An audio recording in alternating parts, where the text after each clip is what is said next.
पहाटे 5ला उठतो, 6ला मी साईटवर कामाला सुरुवात करतो, जे काही मला पाहणी करायची. का तर लोकांना त्रास होऊ नये, आपल्यामुळं ट्रॅफिक थांबू नये, आपल्यामुळं कारण नसताना मग ट्रॅफिक थांबल्यावर लोक फार वाईट बोलतात. परवाच आम्ही फ्लायओव्हर, डबल फ्लायओव्हरचं उद्घाटन करायला मुख्यमंत्र्यांनी नेमका संध्याकाळचा वेळ दिला. मी त्यांना म्हणत होतो की मी संध्याकाळी वेळ देऊ नका, पिंपरी चिंचवडकरांना माहिती आहे, पुणेकरांना माहिती आहे, मी फ्लायओव्हरची उद्घाटन असली की साधारण 6:30 किंवा 6:45ची सकाळची वेळ देतो.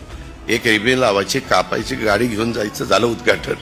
कुणाला त्रास नको, काही नको. नाही तर ट्रॅफिक जाम झालं. अलीकडच्या काळात पुणे पिंपरी चिंचवडमध्ये ट्रॅफिकची समस्या इतकी झालेली आहे की सगळे वेगवेगळे हे कलाकार असतील, वेगवेगळे क्षेत्रातले मान्यवर असतील, सगळे अक्षरशः कंटाळून जातात, वैतागून जातात. आम्ही प्रयत्न करतोय, आम्ही वेगवेगळ्या पद्धतीनं मेट्रो वाढवण्याचा प्रयत्न करतोय, त्याच्यामध्ये रिंग रोड करण्याचा प्रयत्न आमचा चाललेला आहे.